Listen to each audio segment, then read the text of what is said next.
I was given a prompt. It was for a flash fiction, but one that set you a prompt first. So the competition, I was commended.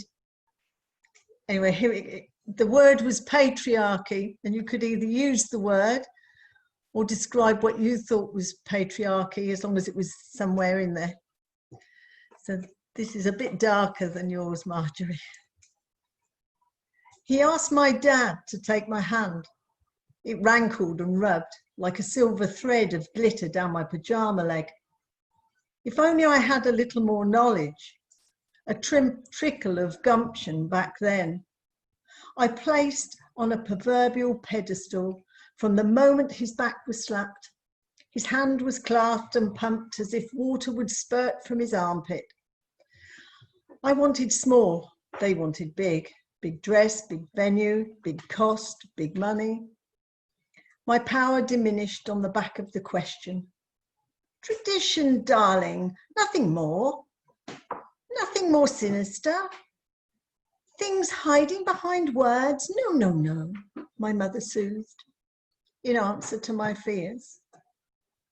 4 years in, and I no longer know who I am, what I am, other than wife, mother, slave, punchbag.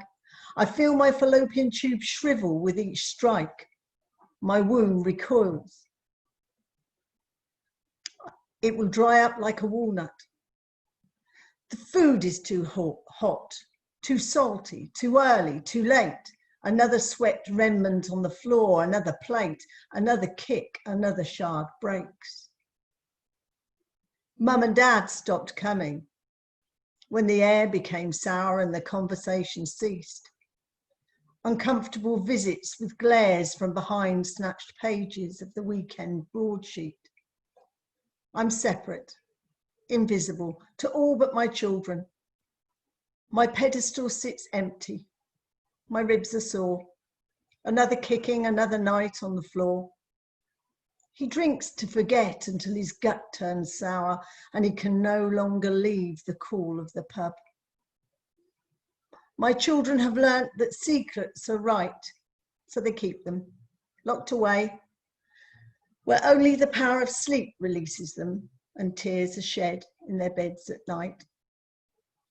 I work 3 jobs to put food on the table. I fight for their education and pay university fees.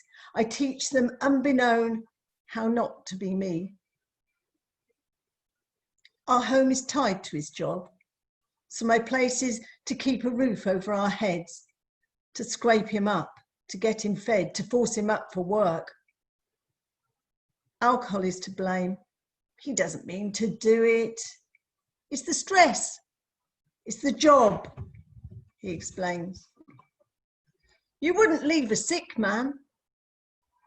Day after day, months go by, wishing and praying the bastard would die. I despise who I have become. I smell the fear like shit and spew emanating from my weak, pathetic shape. When I think he's looking, I put on the perfect wife show, warming his slippers, cutting his food, cleaning the home within a crumb. But it's never enough. Warming slippers, never enough. A bag of ironing I've been too tired to do becomes a reason, if a reason was ever needed. The iron's cord becomes a weapon, my deserved punishment for unwifely laziness. Another daybreak trip to drag his body from a hedge. The sight and stench of feces, urine and vomit assault me. I knew I couldn't do it anymore. I struggle to get his now clean body in bed. Exhausted, I grab his arms and feel the flesh under my nails and scream, do you think I will stay when they've gone? Do you? Disgusted with the depth I'd come to.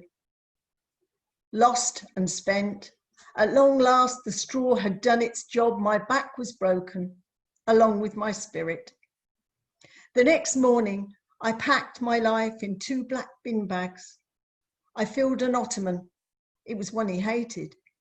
It bruised his leg each night in passing. I took the jam pan. Person on her own always needs a jam pan. One of the two hoovers, the family photo box, and I left. Patriarchy comes in all shapes and sizes and all guises, along with abuse. It's passed on in homes and at the knee of parents and grandparents and those that came before.